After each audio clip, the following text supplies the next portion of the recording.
Assalamualaikum warahmatullahi wabarakatuh. Perkenalkan, nama saya Putra Sari Nur Asyura dari kelas A. Di sini saya akan membahas tentang prinsip-prinsip perkembangan dan implikasinya dalam pendidikan. Jadi, perkembangan adalah proses seumur hidup. Perkembangan manusia tidak berhenti pada masa kanak-kanak saja, melainkan berlangsung sepanjang hidup mereka.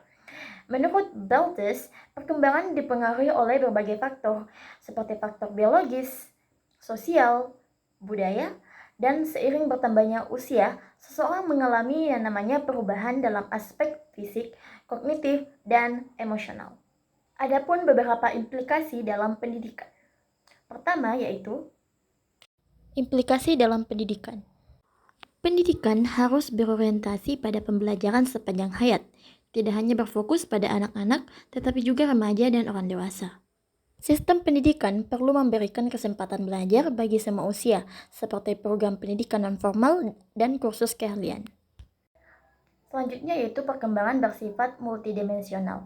Menurut Sandrock, perkembangan mencakup beberapa dimensi utama, seperti fisik, kognitif, dan sosial emosional. Ketiga aspek ini saling berpengaruh, misalnya perkembangan fisik yang baik dapat mendukung perkembangan kognitif dan sosial. Implikasi dalam pendidikan. Guru harus memahami bahwa setiap anak berkembang secara berbeda dan memerlukan pendekatan yang berbeda pula.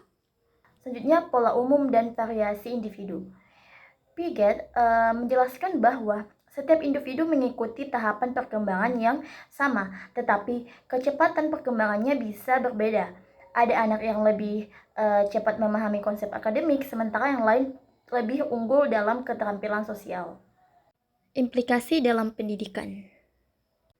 Sistem pendidikan harus fleksibel, tidak memaksakan standar yang sama untuk semua anak.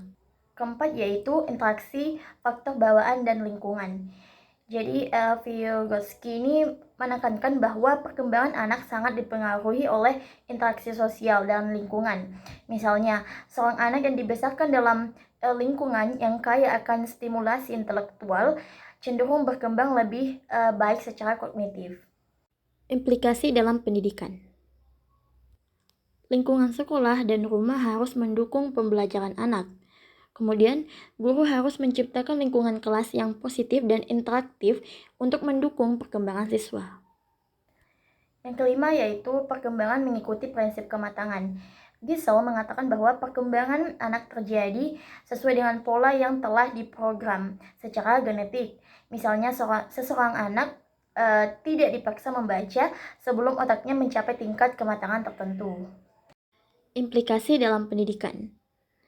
Kurikulum harus disusun sesuai dengan tahapan perkembangan anak. Jadi, guru harus memahami bahwa memaksa anak untuk belajar sebelum mereka siap dapat berdampak negatif terhadap motivasi dan perkembangan mereka.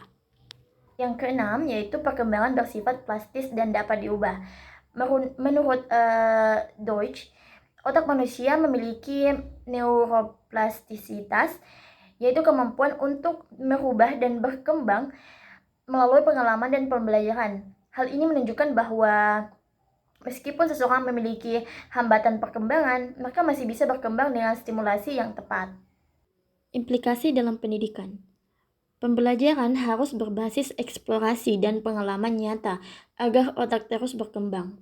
Seorang guru harus memberikan kesempatan bagi siswa untuk mencoba, gagal, dan belajar dari kesalahan. Dan yang terakhir yaitu perkembangan dipengaruhi konteks sosial dan budaya.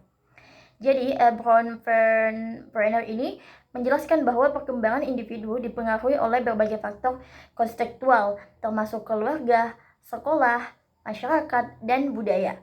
Budaya membentuk cara seseorang berpikir, berperilaku, dan belajar. Implikasi dalam pendidikan.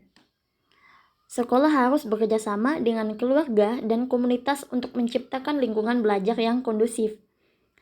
Serta pendidikan harus mempertimbangkan latar belakang sosial dan budaya peserta didik.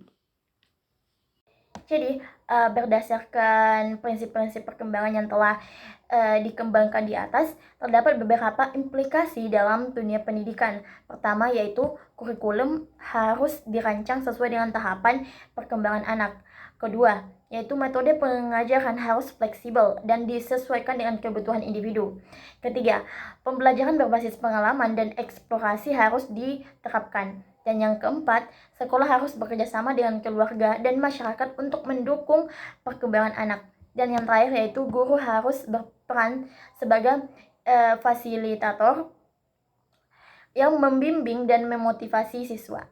Jadi kesimpulannya, memahami prinsip-prinsip perkembangan memungkinkan pendidik menciptakan strategi pembelajaran yang lebih efektif dan sesuai dengan kebutuhan peserta didik. Dengan mempertimbangkan aspek biologis, sosial, dan lingkungan, pendidikan dan dapat membantu setiap individu berkembang secara optimal sepanjang hidupnya. Jadi itu saja tentang prinsip-prinsip perkembangan di dunia pendidikan. I think that's all for me. Sekian, wassalamualaikum warahmatullahi wabarakatuh.